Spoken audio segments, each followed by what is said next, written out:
You got the call. Welcome to the big leagues, kid.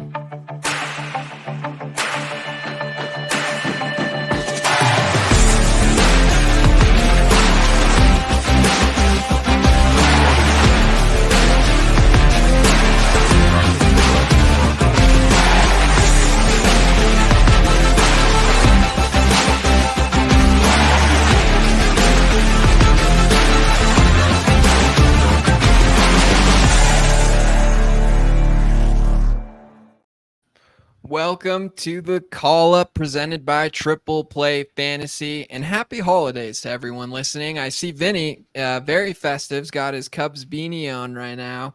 Is it just cold in your house, Vinny, or is that for the holidays?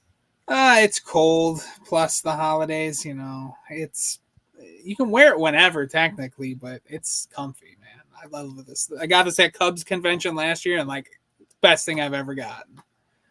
Best thing you've ever got? Well, maybe it's pretty last minute for me. We do Christmas in my household, and so I'll be. We'll see. Maybe I'll have to add a Yankees beanie into my wish list. I have no Yankees gear right now. I can't wear any of my Red Sox gear because I am rooting against them now, which is why I'm a Yankees fan. So instead, I'm just wearing a Colorado Rockies t-shirt because I hail from the state of Colorado. But especially on a prospect podcast, I feel like I can get a little more away with wearing Rocky stuff. If this was like we were just talking regular MLB, I think I'd get into a little trouble there supporting the Rockies in any way. But they have some good prospects. Yeah, I know. If the Cubs off season keeps on continuing as it is, I might be dishing out all the Cubs gear. We might be switching it up too. So I might be right there with you with the Yankees or maybe the Diamondbacks. I'll pick a new team. What the Yankees are having a great offseason. We got Soto. We're gonna get Yamamoto, right? Yeah. Well, yeah. If all the rumors are true, yes, you guys are gonna get Yamamoto. Hashtag Yamasoto. I'm looking forward to it. All my fellow Yankees brethren, we've been DMing about our excitement for Yamamoto. But the Soto trade was the big news that happened since the last time we met. But we're not here to talk about Soto. We're not here to talk about major league players. We're here to talk about minor league players. And specifically today, we're going to be covering the top pitchers in the first year player draft. So Vinny has ranked, he's ranked his top 12 for us here. He's got some sleeper pitchers also, but we're not going to talk about those today. We're going to talk about those on a future episode. So we're just going to focus on the top 12. Vinny's going to talk in depth specifically about your top 7, correct, Vinny? Yes. And then I have a little something planned where I'm going to put Vinny's feet to the fire a little bit and make him, let's just say, tier the players. Well, quite literally tier the players. I'm giving away what I've got planned here. But before we got into that, Vinny, I have something I need to get off my chest. Now, both of us we're pretty young, but we're not that new to the fantasy space. But I kind of stick to what I like to do in the fantasy world, and that's Dynasty points leagues. That's kind of what I like to play. I have played roto leagues in the past, and they're just not my thing. I am in a hockey league this year, and it's a head-to-head roto league, and it's my first experience with this format. Have you played this format before, head-to-head roto? Yes, I have played a couple years now. I've dove into the world of fantasy hockey. This year, not so much. I stopped the head-to-head stuff and just did a bunch of best ball stuff. So, let me tell you, it gets interesting when it's head-to-head. I'm not sure what I think of hockey yet, but really my complaint here, this applies to baseball as well, from what I've been told, is the entire head-to-head roto format. I don't think every league is like this, but my understanding is most leagues are built like this, and I just find it completely invalid. So essentially, and I think all of our listeners are probably going to disagree with me, but this is what I do. I have these hot takes and I have to share them. The way it's formatted is you're basically playing a 12 or so categories head to head. And baseball would most likely be 10 head to head versus your opponent. And if you win a category, let's say in baseball, let's call it pitching wins, you get a point. And then if your opponent wins a category, they get a point, and you get no points for losing or tying.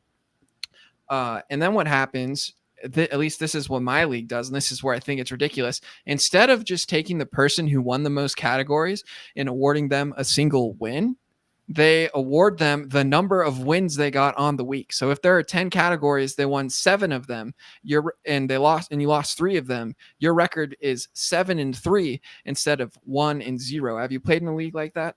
Yeah, that's how Yahoo Baseball is, depending on. Okay, so it's a Yahoo league. So maybe this Yeah. is a Yahoo thing. But this is why it's so stupid. You do that all throughout the regular season, and then you get to the playoffs, and you're playing a completely different game. Now, it might not look like a different game because the person who wins the most categories would advance either way. But think about it this way. If someone were to win 9-1, 9-1, and then lose to someone 4-6. So they went 9-1, 9-1, 4-6. That person they lost to won 3 games in a row, 6-4, 6-4, 6-4. In the regular season, the team that lost 4-6 would be ranked ahead because they won 2 games 9-1. But in the playoffs, if that happened in the playoffs, no one cares about your prior 2 games where you won 9-1, 9-1. You lost 4-6, you're out. And it's like a completely different format, and it bothers me so much. I'm saying that it has nothing to do with what we're talking about, but I just had to get it off my chest. I want people to sound off in the comments just how much they disagree with me. I've been told this is how fantasy's done it forever, and I think it's ridiculous. And this is now my crusade. I want to change the entire format. Let's make it a valid format where you're playing the same format in the regular season and the postseason. Let's just make it you get 1 win or 1 loss or a tie. You do not get 7 wins and 3 losses in the regular season. I know everyone's going to disagree with me, but I just had to say that. Just had to get off my chest. What do you think, Vinny? Are you on my team, or you think I'm fighting a losing stupid battle? Yeah, that's why I don't play on Yahoo anymore, especially fantasy baseball. Like it's so tedious too. Like you got to update your roster like every day. Like there's not an option to do it anymore. Like there used to be an option where it would automatically set your lineup to whoever's confirmed playing. But like, yeah, it's stupid because you'll have like the other team will have like 2 guys that go absolutely stupid and just win them the week. Yeah, so I guess maybe that's who I should be fighting against. Anti-Yahoo. They also look like they haven't changed their format since the 90s. No, and I don't enjoy that. But Vinny, let's get into what the people are here for. Let's get into the first year player draft pitchers, the top pitchers. Vinny, do you want me to expose your rankings right away here, or do you want to? Sure, go ahead. All right, what I'm about to show you, this is the good stuff. I'm not going to read this out loud. I'm just going to show it to the people watching on YouTube. If you're a listener, you're going to get the rankings eventually. But if you want them right now, you need to know the only way is by watching on YouTube. So, Vinny, I'm putting up your rankings right now, and we'll go ahead and start with your number 1 ranked player. Again, if you're watching, you can see is 1 through 12 right now. But your number 1 ranked player is Rhett Lowder. No, I'm kidding. It's Paul Skenes. Of course, it's Paul Skenes, everyone's number 1 pitcher this year. Vinny, was there ever a doubt? Were you ever thinking of not putting him number 1? No, it was never a doubt. Like Skenes is the best pitching prospect we've probably seen in, I don't know, 15, 20 years. Like everyone wants to compare him to Strasburg, but he might even be better than Strasburg. He's pitched a lot less at college. Like his arm is fresher. This is coming from a guy that, 2 years ago was a catcher at Navy. Like Air Force. Air Force. My bad. Come on, man. I'm a Colorado Springs guy. Someone's gonna get mad on that one, and I already know it's coming. Me. I'm the one who's gonna get mad. But no, like I don't think we've ever seen a pitcher like this just pop out of nowhere and then become this generational type of talent. This could be us overreacting. 2 seasons at LSU as a starter, but. Man, like even when he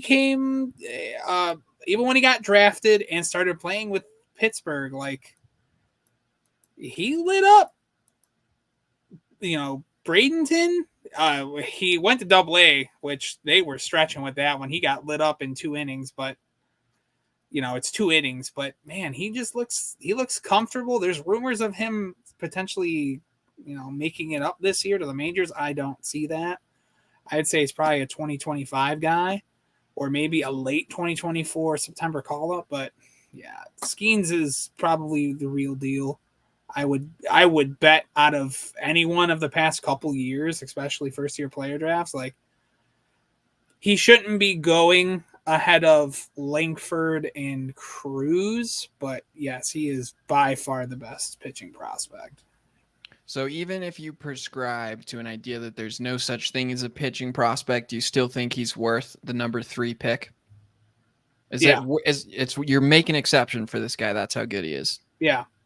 All right. Interesting. Yeah, that's some high praise for Skenes. And I meant to say up front, Skenes is the top guy. He's going to be picked first of the pitchers.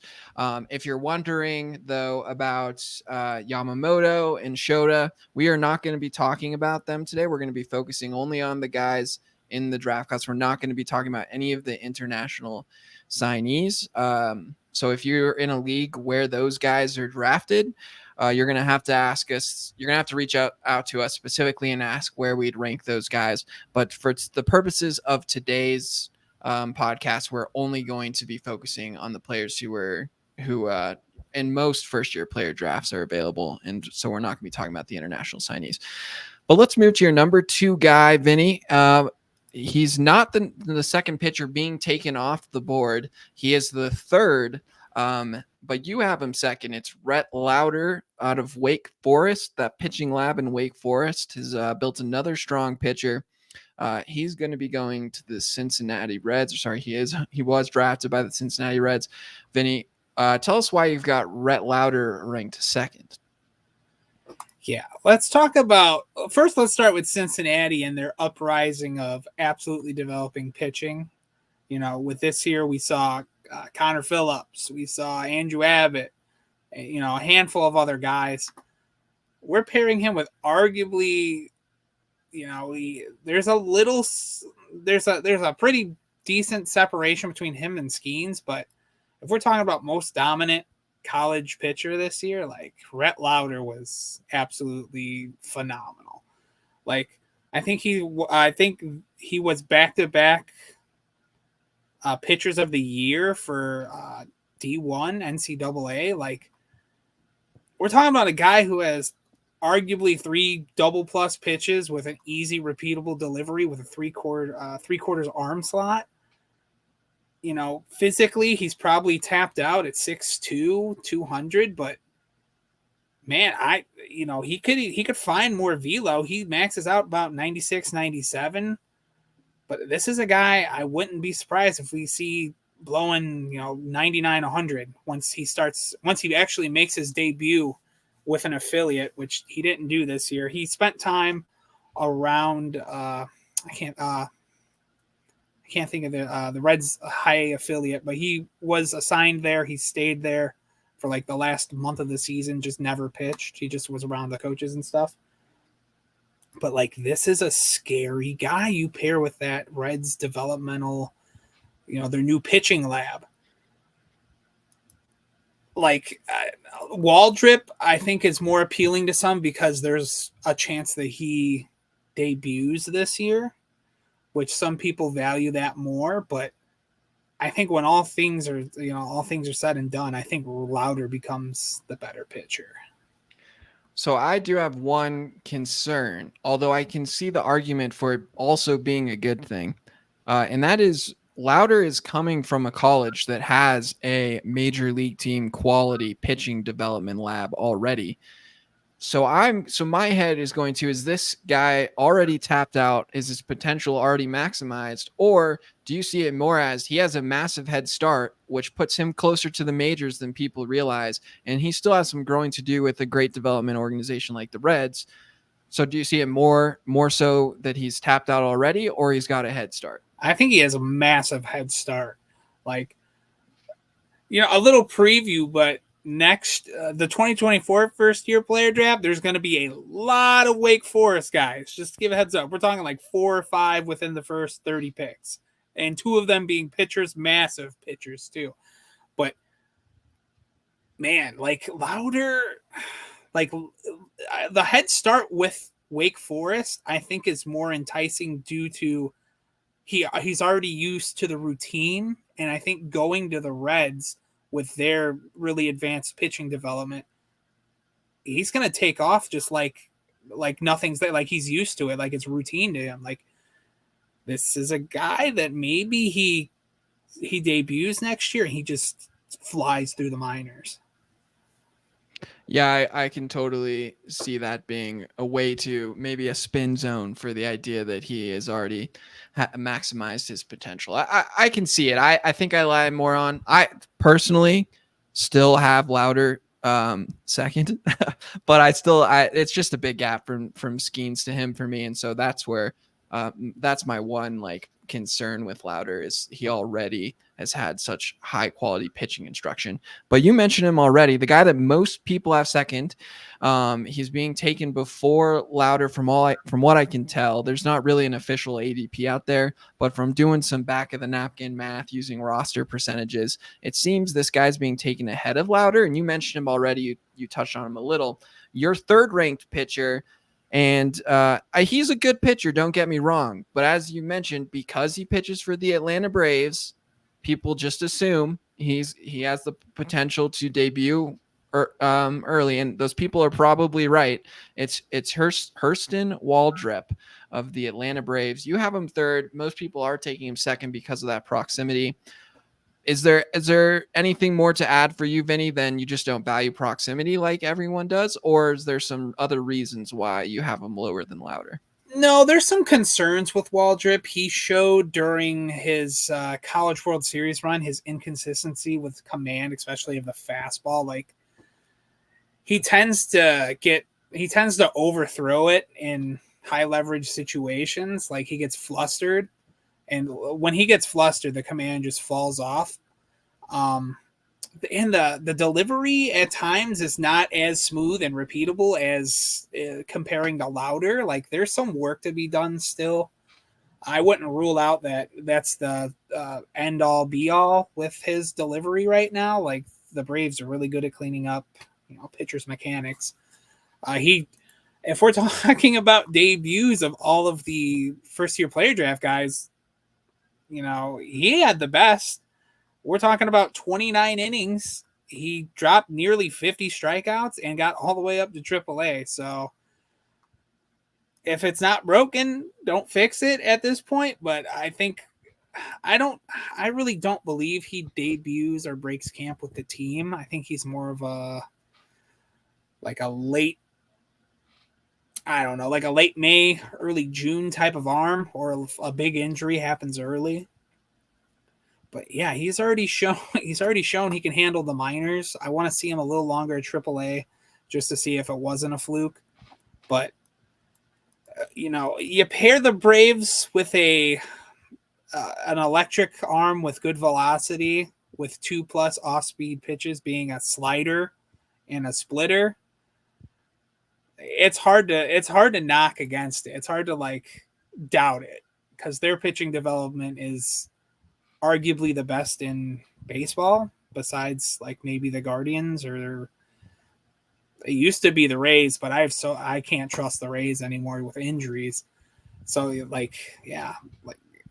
Waldrep is a monster, and I think if there wasn't so many hitters in this class, I think we would have seen these pitchers really jump up when it comes to actually being drafted. If we're breaking down the 15 best pitchers in this first year player draft, it's top 3, and then there's a massive drop off. Interesting. I want to hold that thought because the data that I'm looking at doesn't necessarily reflect that everyone agrees with you about the massive drop off after 3. But we're definitely going to get into that when we talk about the next player, and I'm going to force you to tier them. I've already let the cat out of the bag there. So I'm going to force you to do that. So we'll see your tiers. But my question, or I don't know if this is fair, because the Braves are an awesome organization. They have an awesome team right now. But I don't understand why, when the Angels do it, and the Angels definitely do it more aggressively, when they call up guys so quickly and they make these huge jumps in the minors, why that is laughed at by everyone. And then when the Braves do it, people just are like, the Braves are amazing and geniuses, and I want Waldrep because he's getting the call up because the Braves have fixed him and found another, or fixed his mechanics, and now he's an elite pitcher. The Braves aren't like, they don't hit on everyone. So like, just look at Vaughn Grissom. They forced Grissom up really early, and where is he right now? So I don't know. Do you think I'm being ridiculous because their organization is clearly better than the Angels? But to me, it's almost a double standard. I mean, if we're talking about hitter wise, they have really struggled with developing hitters in the past couple of years. Like the last hitter they developed was Michael Harris, and then before that, either Acuna and Albies. Like they have really struggled at. I guess you could say Austin Riley, but like he was with that crop. But like they're really lackluster on the bat side. Like pitching, look at this year. We saw AJ Smith-Shawver come up and blow baseball away. I don't know. He didn't blow me away. I don't really think this is true. I think Strider is a great example, but the Braves have had, dating back to the Acuna age, they missed on every pitcher they had then. And so, yeah, they're hitting more than that. And yeah, Strider was a massive hit, and AJ Smith-Shawver looks good and has potential, but like, I don't know. Like, I really am not blown away. I think when I look at the Braves and all the pitchers they have, it looks to me like a lot of relief arms. If I'm being honest, good stuff. Shaky commander injury. Are they taking the Rays model? You talked about the Rays development strategy. They get these pitchers with nasty stuff. They harness them, and then they just get a bunch of them and say, we don't care about injuries. We'll let them get injured. We have an entire starting rotation that any team would take on the IL, and yet we still have an amazing rotation now. That's what I see more of when I look at the Braves. I don't know. You obviously know more what you're talking about here than me, so I defer to you. But I think we give the Braves a little too much credit. I don't know. They're just really good at getting every ounce of talent out of arms. So I'll keep on giving them the credit for that. All right. Well, Waldrep, you have him ranked third, and I agree. But it's my job here to push back a little, Vinny. So I have him ranked third. This next guy, though, you said there's a big drop off after 3. Well, you've got, and this is the consensus number 4 as well. You've got Nobel Meyer here, but when I look at rostership percentage, Rhett Lowder is rostered in 38% of leagues, whereas Nobel Meyer is rostered in 36% of leagues, making him really not that far behind Rhett Lowder, who you have second in many people's eyes. But you mentioned earlier there's a big drop off from Waldrep to Meyer for you. So do you think that is you being low on Meyer or you being high on Lowder? That's just probably me being low on Meyer. Like, he's a very tantalizing prospect. He's a big prep arm, 6'5", 185. There's still projection and room to grow. He already tops out 98, 99, so the velocity's there. We could potentially start seeing him hit the hundreds as he adds on weight, but his delivery scares me. Like, his release point and arm angle just really scream potential injuries down the road. Like, that is my big concern with him.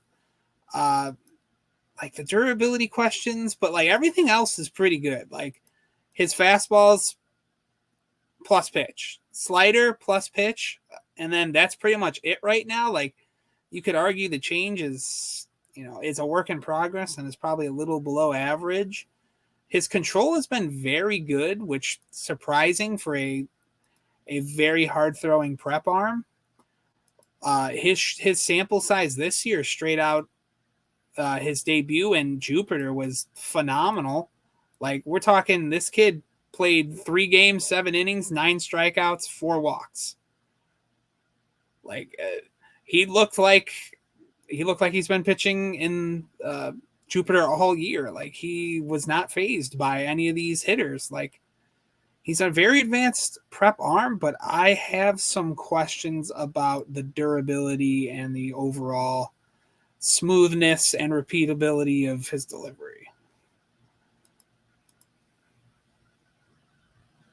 You're muted, Josh. My bad. I was saying to myself, and I will now say it for everyone and to you, I don't know actually where you stand on this. Are you someone who leans closer to there's no such thing as a pitching prospect, or do you believe that there? I mean, Paul Skenes aside, where do you land on that spectrum? I believe there's pitching prospects. Like, I know people are really scared to believe in pitching prospects or to trust them because usually they're burned by them. But if you know what to look for, especially with the tools and like delivery, arm angle, stuff like that, you can find a monster. Like last year, the two biggest guys from the first year player draft, I was telling everyone to target was Snelling and Noah Schultz because they're big, they have plus pitches, their delivery smooth and sound and repeatable. And look, they're like I think Snelling's 6'3", 190, maybe pushing 200 now. And then you got Noah Schultz, who's 6'7", 6'9", or whatever. Snelling's a guy who was he went in the third round of my first year player draft last year in a 30-team league. He went in the third round. So, yeah. Snelling, I was adamant on him being the next Mackenzie Gore for the Padres. Like, everything screams. That's an interesting comp now. Pre fizzle out, but okay. Like he was looking like to have a huge 2023, and he really delivered on it. Well, let's hope Snelling can be more than a slightly below average, I will say, pitcher for the Washington Nationals. Let's see if he can make the Padres team. But I don't know if you can trust the Padres to hold on to any prospect. No, you cannot.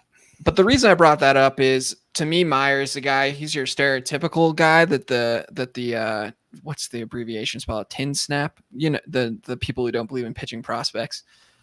This is the guy. This is just a guy I can see them latching onto. He's just so young, and the range of outcomes is crazy for this kid. So, like, I wouldn't rule out him being a top 100 prospect by like July next year.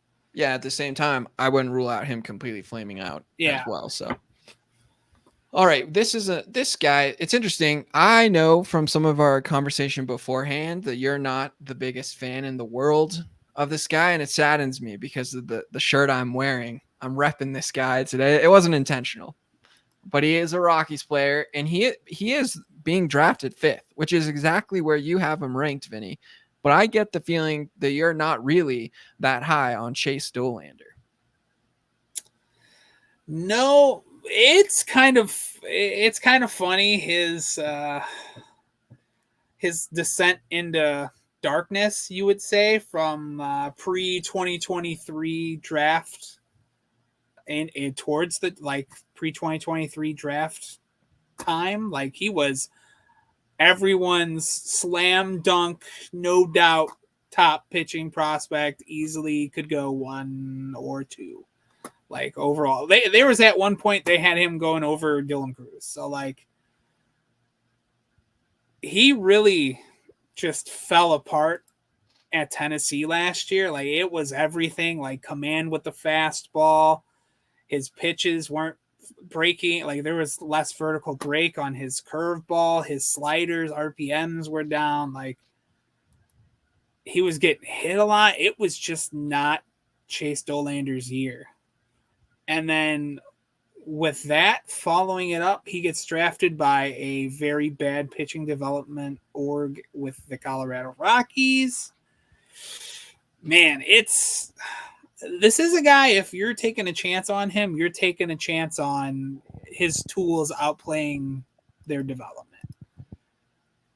Like, he might, if his tools are what they project out to be, he might be one of the biggest steals of the first year player draft pitchers. Like, if he can overcome the development, Chase Dollander could be a monster. Like, we haven't seen, he really hasn't had any interactions or pitches, or he hasn't pitched yet with the Rockies at any of their affiliates. So we have really nothing to go off yet. But he did have a really long year last year at Tennessee. So they're probably just giving him rest, which that's a good thing. We don't want to overuse the arm and cause injury. But man, like, in recent years, I can't remember a pitching prospect that had the kind of descent he had going from pre-draft process to post-draft process. Yeah, that descent and that variability where he's the no-brainer top pitcher, and then not only does he fall, but now we have a generational apparently top pitcher. This is Yeah. the stuff that the people who don't like pitching prospects, this is the stuff they drink. They love this. They love the randomness of it, and they like to hang on people like Chase Dollander. I was just trying to while I was talking mute my notifications on my laptop and then instead have turned on the night light. So now you're just like completely orange, Vinny, no blue light. So yeah, I cannot find the mute button. Very distracting. But Chase Dollander, you have him ranked 5th. It breaks my heart seeing you have a Rocky so low, but I get it. They don't develop well. They might be decent at IDing pitchers that will struggle less. They, not find success, but struggle less in cores. They're all right at that. But as far as developing, not so great. Identifying, fine. Developing, not really. So maybe they're hoping last year was a fluke thing for Dollander and that they don't have to develop him back into what he was. But yeah, in Colorado, really, I don't know if they're really trying to improve their pitching development, but they went all in on pitching this year. Like, what is it? I think 5 out of their 6 round picks, like their first 7 picks, 6 of them were pitchers. So they're really doubling down on somehow developing a pitcher for their system. So, like I said, if they're all about improving their development, like Dollander might be a massive steal. You're doing a lot of hedging, Vinny. This will not fly when I'm making you tier the pitchers. No more hedging. But let's get to your number 6 guy. We got 2 more guys. We're gonna go more in depth for you, and then I'll briefly go through the rest of Vinny's rankings, and then we'll tier him. But next on your list, ranked number 6. I'm interested to hear what you have to say, not just about this pitcher, but this organization, because I have to think maybe you like this organization a little bit. If you're ranking a pitcher, we don't even know if he really exists right now. We haven't seen him in quite some time. It's Charlee Soto of the Minnesota Twins. You have him ranked 6th. I am not sure. Yeah, he is not being drafted that high. From what I can tell, he is being drafted 7th. So you're a little bit higher on Soto. Is that because you think that the Twins got it going on, or you're just a believer in what you saw before he disappeared into wherever he went in their organization? Watching a lot of his footage pre-draft, like he stood out massive. Like we're talking about a big developed right-handed pitcher, 6'5", pushing 200, already topping out at 100 miles per hour with his fastball. There's late life to it. It has that late cut to it too. Like it's a very nice fastball. It might be the best fastball out of the prep class if we're talking pitcher wise. But there's a lot of similarities to previous first round pick Chase Petty with Charlee Soto. He is bigger than him. That would be the only thing to really knock about the comparison, but we're talking about a guy, massive fastball, and like off speed. There is a chance that he develops 2 plus off speed pitches too. Like if there may be some relief risk with him down the road, but I think he develops that third pitch to at least maybe settles for average with a changeup, but like fastball slider guy, good control, nice quick arm, repeatable delivery, solid command. Like this is a kid that you really want to keep an eye on. Like I know the Twins in the past have had really a bad track record of developing pitching. They seem to trade it away instead of actually develop it. But I think Soto's the guy that really bucks the trend. Like they were very enamored by him to take him at where he was too. Like there were some pretty decent bats there. And to prioritize him over them, it really says something about how they feel about him. Now, I believe he is the only guy we're going to talk about today who has not showed up somewhere to pitch. Is that correct? Yes.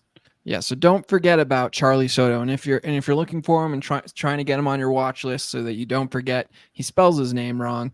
He spells it with two E's instead of an I and E. Maybe that's his full name, Charlie with two E's. So it's CHARL. Sorry, CHARLEE. Charlee Soto, who the Twins took with the 34th pick in the draft this year, which makes him a first rounder because of the supplemental picks. So yeah, prep righty. It'll be interesting to see. Don't forget about him. Don't forget about Charlee Soto. When you're doing your first year player drafts and looking through all the stats, he's not going to show up there. So don't forget about him. Vinny, your next guy, the final guy we're going to talk about, the guy who most people have been drafting ahead of Charlee Soto, that would be Thomas White of the Miami Marlins. And I can't help but notice, Vinny, the two players that you are low on, well, two of the three, they come from the Miami Marlins organization. People, Vinny hates the Marlins. Marlins fans, if you exist, get angry at Vinny. He's at Down on the Farm 8 on Twitter. Start tweeting him. I can't believe this guy hates the Marlins so much. Vinny, why do you hate the Marlins and Thomas White so much? Oh, I do not hate Thomas White. I actually have a really hot take on this one. Because I wrote down a bunch of notes before the draft because I was really in touch with this year's draft class for some reason. I don't know why. I'm just bored or something. But what I have written down is that I actually have Thomas White over Max Meyer if we're talking about floor to ceiling. I think Thomas White has a better floor, but not as high as a ceiling as Nobel Meyer. It's a very strong frame, very repeatable delivery. We're talking about potential 3+ pitches with him. If this is another draft class, he's probably the first prep pitcher off the board. Man, but just how he controls the zone is pretty mind-boggling. Like, he's a prep pitcher, but he pitches so advanced that it's almost like watching a college pitcher. Like, he's very good at dotting corners. He's very good at working count. Like, he's pretty knowledgeable when it comes to pitching. And if you boost to him too, he's you don't see lefties, punching 95, 97 with fastballs, especially out of high school now. Massachusetts, he's a cold weather guy, so I don't think we've seen the absolute best of him yet. This is Miami's pitching farm. This is a guy that they'll go nuts with. Like, I don't want to become the guy that says I have him over Nobel Meyer, but I think don't be naive when thinking about that. Like, keep it in the back of your mind. Like, this is a guy that could potentially go absolutely nuclear once he starts in. I think he probably starts in organized ball this year. Like, this is a guy to keep an eye on. If he comes in stronger with some more weight to him and some more velocity, like, he's going to take off. If I were to compare him similar, he's kind of like last year's Jackson Ferris. I'm trying to look it up, but I think he made it to single A this year. I think he should start it in organized ball. Yeah, it looks like he did. Yeah. He didn't necessarily fare well. I'm not sure how he fared compared to Nobel Meyer, who also made it to single A. I think he faced like 6 batters or something. There's no footage of it. I couldn't find any, but okay, 6 batters. Yeah, that barely counts. But yeah, it's interesting. There's 2 guys from the 2 states in which I claim to hail from. The truth is I was born in Arizona, but Colorado, Massachusetts, they both had high picks for them, not baseball states per se. And Walker Martin, I've already professed my love for him. I'm going to have to, I think, start professing love for Thomas White after that pitch you just gave for him. Benny, you may have him ranked down in 7th, but you're saying you can see a world where he gets all the way up to 4th, and that's got me excited. But it's interesting. Both those guys are 19 years old. It's a little just a little something to keep an eye on. They're a little older than the competition they've been playing against, which isn't the end all be all when it comes to prospects, and you can't really control that when you're in high school, but Yeah. it is worth noting. All right, man. Well, those are your top 7. I'm going to read through them again. You've got Paul Skenes, Rhett Lowder, Hurston Waldrep, Nobel Meyer, who could fall as far as 7th, Chase Dollander, Charlee Soto, and Thomas White, who could climb as high as 4th from the sounds of things. But we have 5 other pitchers we wanted just to make sure to mention. Now, Vinny, I don't know if these are actually your next 5 guys, because there were other guys I had mentioned bringing up, and you said, let's hold them off because I want to talk about them in the sleeper episode. But the other 5, I just wanted to make sure we threw out there. You've got them ranked in this order. You've got it: Joe Whittman, 8th, Travis Sykora, 9th, Ty Floyd, 10th, Josh Noth, 11th, and Brandon Sproat, 12th. And I just real quick, I want to compare that for the listeners to where they're actually being drafted. And I just want to confirm with you. So starting with Ty Floyd. Ty Floyd is actually being drafted 8th. You have him ranked 10th. Does that mean you're at least at where he's currently being drafted, probably out on Ty Floyd? Yeah, probably. Floyd's a very interesting guy. Like, if there's no Paul Skenes on LSU this year, like Ty Floyd is probably a slam dunk top 7 guy. But like, yeah, like he's one of those guys that you want to keep on your watch list. If we're talking about going into the season, he's definitely a guy you want to keep on the watch list. I love Vinny that for you you're like he's probably slam dunk top, and then you say 7. I think most people pick a multiple of 5, top 5, top 10. You're like top 7, meaning he's 7. Is that what you mean? Top 7. That's just so specific. He'd be like 6. Interesting, because let's see if I'm looking at this, if I'm understanding your rankings correctly, Vinny, I'm putting it back up there. Okay, yeah, Paul Skenes 1. Let's remove Paul Skenes. Ty Floyd now goes from 10th to 9th. How is he 6th? You get rid of Skenes and Floyd comes out and has the season. If he shows what he did at LSU early, he's right where I would have Charlee Soto. I don't understand. Why are you letting Paul Skenes' season impact the way you're viewing Ty Floyd's? Just because he didn't get enough exposure, I think, as if we're talking about everyone's like point of view, like Ty Floyd is not getting recognition. Like gotcha. he did not have the type of flashy season that Paul Skenes was. No Paul Skenes, he's no Paul Skenes in this draft, he's higher up. That's what I'm saying. He's also going to have the problem that it's hard to see because though we have the call-up logo in the top right, but he is on the Reds. Yes. So he's also going to have to deal with Rhett Lowder now and being overlooked by him. Josh Noth, from what I can tell, is being drafted 9th. You have him 11th, so maybe are you a little out on Noth as well? Yeah, his control's kind of scary. He's another. I think he's just going to be a two pitch pitcher, but it's kind of hard to start betting against the Brewers, especially when it comes to pitching development. So, like he's another one of these guys. Like if the Brewers actually work with him, there's a potential he's a borderline top 100 guy by like July. Like he has his 2 pitches are very, very advanced. He has a nice frame. The delivery is a work in progress, but like, I don't know. Like he's one of these guys that the Brewers turn into a stud if all things go right. And then just making sure we mention, I just go through everyone. Next in the what I can tell from ADP would be Travis Sykora, and I don't know if I'm saying his name correctly. It's spelled Sykora,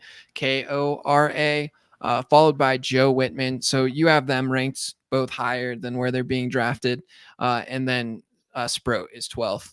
Brandon Sproat of the Mets. You both have him 12th. So are you high on Whittman in Sykora? Yeah, I like the Whittman pair with San Francisco. San Francisco is really good at developing these left-handed pitchers with with adding a gyro ball to them. So he's a nice little floor type of pitcher to watch moving forward. And then Sykora, man, Sykora probably is very similar to Nobel Meyer when it comes to like his fastball and his slider.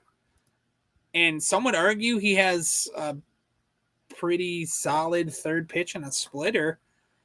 It's if you're willing to bet on the Washington Nationals pitching development, Sykora could be a nice little steal too. Like, he's a big framed righty. The deliveries, a work in progress, probably needs to be cleaned up a little bit, but he's physical, like he's athletic. There's a bunch of upside in the body. I know what there's a bunch of upside in the body, but he's like 6'7", 230. So he's definitely got to watch. All right, just real quick for those watching, I'm going to show you Vinny's rankings one more time. So if you want to just get them jotted down or in memory somehow, I don't know if you have that good of a memory. Some of our listeners probably do, but pause the video here. You can see the rankings. That's right. I'm not going to say them out loud if you're listening, because I want you to go and watch our videos on YouTube, where right now you can see Vinny's full rankings. You would have been able to see them the whole time as we're talking through them. But now, Vinny, another thing that perhaps is a little visual, but we'll talk through it as we're doing it. I have put together a tier. They're called tier makers on the website. I put one together for you. And now what I want you to do, as I am trying to once again multitask by talking while doing something on my computer. There we go. I have shared it here now. I want to go through each of them, and instead of just ranking them, we know your ranked order. I have them in order right now for you. I want to talk through in our last 10 minutes or so here and get you to tier them by where they're being drafted. So I'm adding the rule that you're only allowed to pick one person to put in the top tier, which I have called the guy, and you're only allowed to put one person in the bottom tier, which I've called not the guy. But the tiers go the guy. Someone you would reach on is the second tier, and someone you would draft at cost if they're still there is the third tier. Someone you would draft if they fell a little in the draft, that's the fourth tier, and then the final tier is not the guy. You're just not going to draft this guy. So, Vinny, you can start wherever you want here, but whatever's easiest. Maybe is there one person who's sticking out who you want to start with? Paul Skenes, put him in the guy because he is the guy. He's the guy. He's so good. He makes people who don't believe in pitchers believe in a pitcher. Paul Skenes is the guy. Easy choice. Any other easy choices here for you? Yeah. Rhett Lowder and Waldrep I would put would reach. Okay. Interesting. You would reach on both Rhett Lowder and Waldrep. We know from your rankings that you have Lowder ahead of Waldrep. So would you keep it in that order? Yeah. You'd put Lowder first and then Waldrep. Okay. Any other easy ones before we just start going through them one by one and talking through? Nobel Meyer put if he falls. If he falls, your fourth ranked guy. You're saying only if he falls, and we've heard here. Let's go to his teammate here. Where is he? Thomas White. You said there is a world where you can see Thomas White being as good, if not better, than Nobel Meyer. Does that mean you would put White up here in the would reach category? I would put him at cost. At cost. Okay, so now we're getting to the part of the draft with White, and White you had ranked 7th, or maybe you're gonna focus. You're not gonna go and get the guy unless he's there. Okay, let's go down the list now. Chase Dollander. Put him in the not the guy. I've been waiting for it. I thought that was the guy you were going to say. And then you started, when we were talking about him, you started hedging out. You were talking all about, I don't know, maybe there's a world.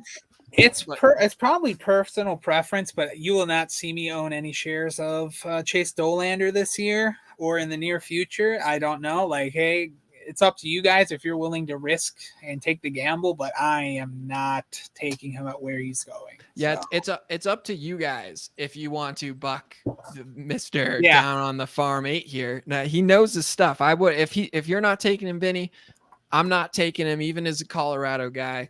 I'll watch him from afar and root him on maybe a little, but he's not going to be on my team. Not tying myself to him. Yeah, if you're a Chase Dollander fan and you believe in him, please leave a comment or please contact me so we can have a chat, because I think we can enlighten you some better names in this draft class. Wow. Now, Vinny getting a little cocky there. I like that. Go ahead. Say that you disagree, and then Vinny will enlighten you. It's a challenge. Let's see who can enlighten the other. I want to see it in the comments. Okay, next on the list, Charlee Soto. Charlee Soto, I would put. Ooh, that's a hard one. This is the guy we said don't forget about, Charlee Soto. I would get him at cost right now. At cost. So Vinny does not think people are forgetting him just yet. But if you see Soto start to fall again, he's being drafted about 7th off the board. Maybe then you would put him in. I would reach on him a little, but where he's going now is fine. But as people continue to focus in on stats, I could see him falling. So Charlee Soto at cost where he is right now, with the caveat that if he falls, just don't forget about him. Don't forget about Charlee Soto. Look at this. Doesn't even have a picture on MILB.com. Doesn't even have his team listed. That's pretty crazy. Yeah. Stands out like a sore thumb on our tier list. All right. Another guy that doesn't have a picture, but he at least has his team. Joe Whittman, you mentioned him right at the end there. You really like the org he got plugged into. Does that mean you would reach on him? Joe Whittman, put him. I would do if he fell to me. Like I said, he's probably more floor than he is ceiling. I'm not a typical pitcher drafter, so like, you know, if he slips a little bit, I wouldn't mind indulging me in some Joe Whittman. It's interesting. It looks like we have a really nice bell curve right now, which is my favorite when the tier list looks like a bell curve, but we don't actually. It's just because Charlee Soto's name is so weird on MLB.com that to make them all even, that I had to like stretch it out. So yeah, it looks like it's a perfect bell curve, but not in actuality. All right, next up, Travis Sykora, who's giving me major. Oh man, I'm forgetting his name. Who's the guy who wears who wore the NFL hat at the game? Rob Lowe wore the NFL hat and then got made fun of. He's just an NFL fan. Travis Sykora here's just got an MLB hat on in his photo. Just an MLB guy. Yeah. Sykora, I would probably draft at cost. At cost. Like he's a guy that could jump up to wood reach, but I'll leave him at cost. What would need to happen between now and then? Like what do you need to see in your research as you continue to research? Because this isn't locked in stone. This is a changing process. I would need to see him come out and show that he can actually command and control a third pitch. So so we're going to be drafting before we see them playing anymore, right? So pretty like much. Is this like if you just heard rumors? Like if I heard any kind of rumors coming out of the Nationals camp that Sykora is actually working and actually refining his command and putting in work while actually using a serviceable third pitch, then he would be at the wood reach. I'm not gonna lie, baby. That seems like quite a lot. If he adds command, if I hear good, if we hear good stuff coming out of Nationals camp about Sykora, you should probably take it serious. Okay, that's good to know. And we'll let you know if we hear something and we become higher on Travis Sykora. Okay, next up, Floyd. You said it like. If this is my Vinny impersonation, man, if I wasn't so intoxicated by Paul Skenes, I would love this guy.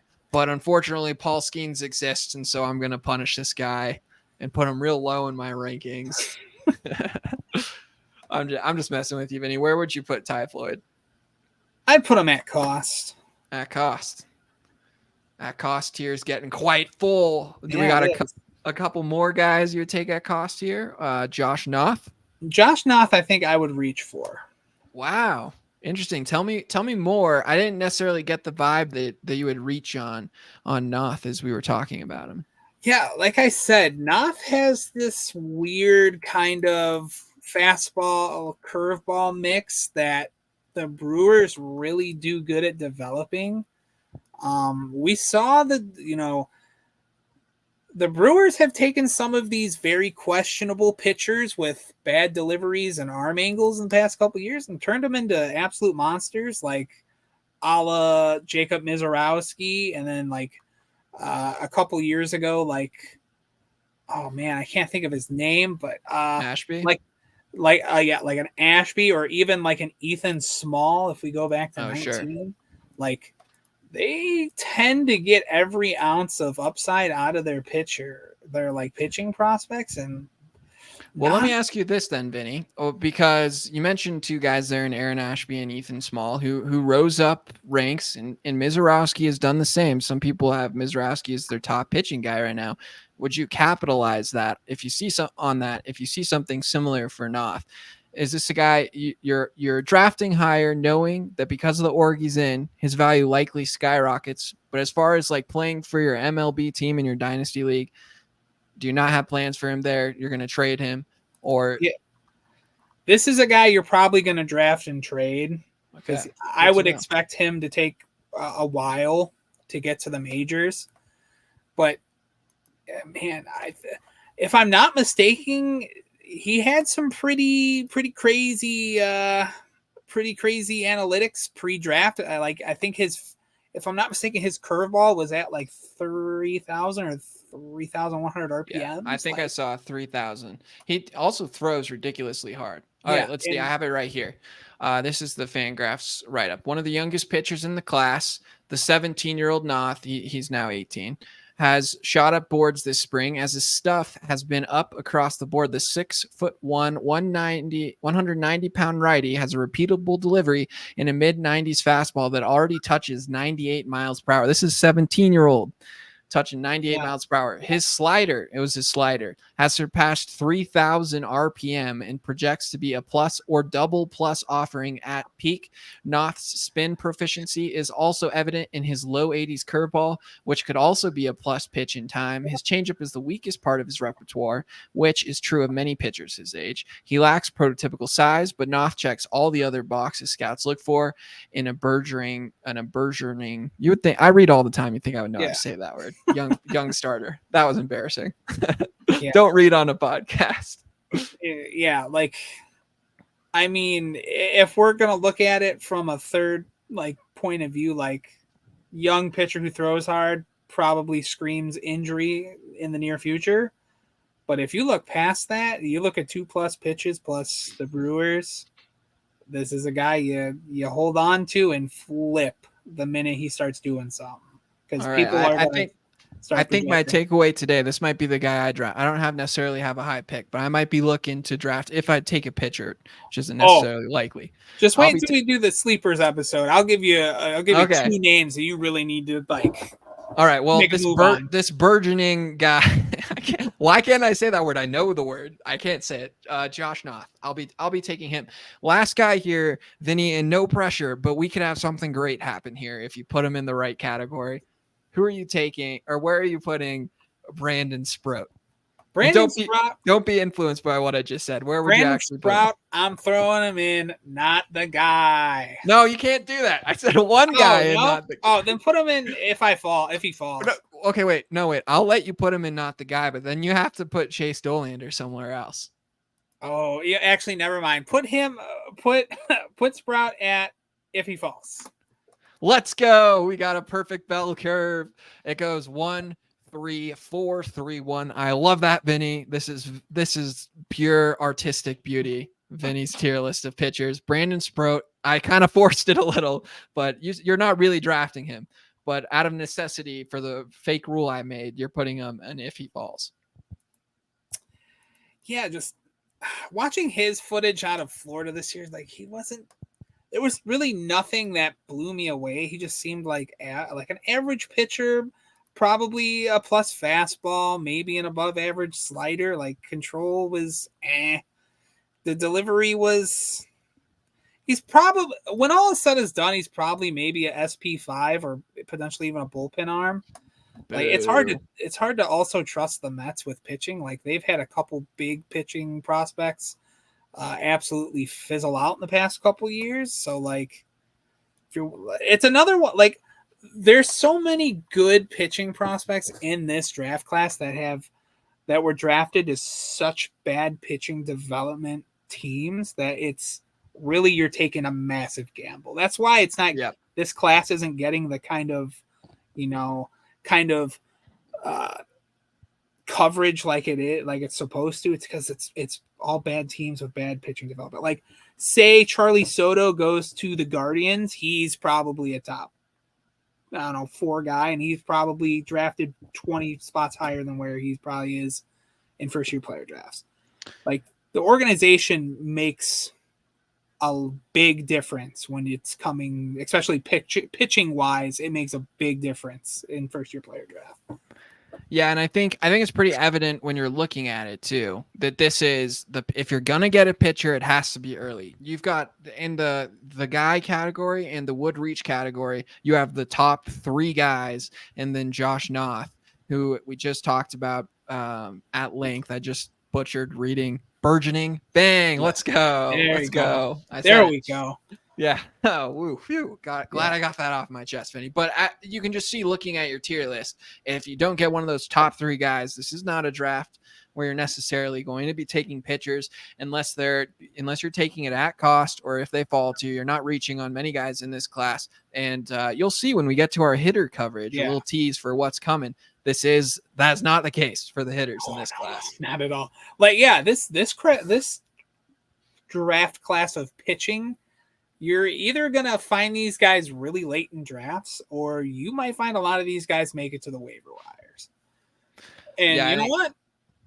There's some value out there that you want to look into. I will say that this year. You're talking value if they do hit the waiver wires? Yeah. Okay, like, that's interesting. This could be a big year, especially for the pitching class. Like, we might see a lot of pop-up pitchers that we had no clue about because of how deep the hitters were this year. Okay, that's a great thing to know. Like, this isn't because the hitters are that good, so we are not reaching on pitchers this draft. But that doesn't mean we're not paying attention to pitchers in this class. So we're still paying attention. We're just not reaching, and then as the year progresses, you might see a lot of these guys start to pop up on guys we talk about week over week. But Vinny, what do you say? What do you think we should do next? For our next episode, we want to do top hitters? We want to do some of our sleeping pitchers? What do you want? You want to tease something for them, or just say undecided? I think we should just go straight into hitters and then end it all off with just first year player draft sleepers. Because I could give you right now 5 hitters, 5 pitchers. So I'm ready.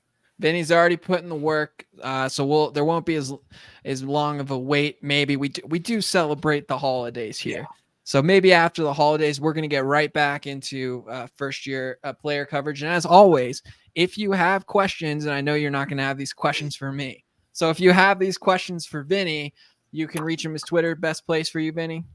Yeah, Twitter. I've been very active in the YouTube comments too. Yes. Our work.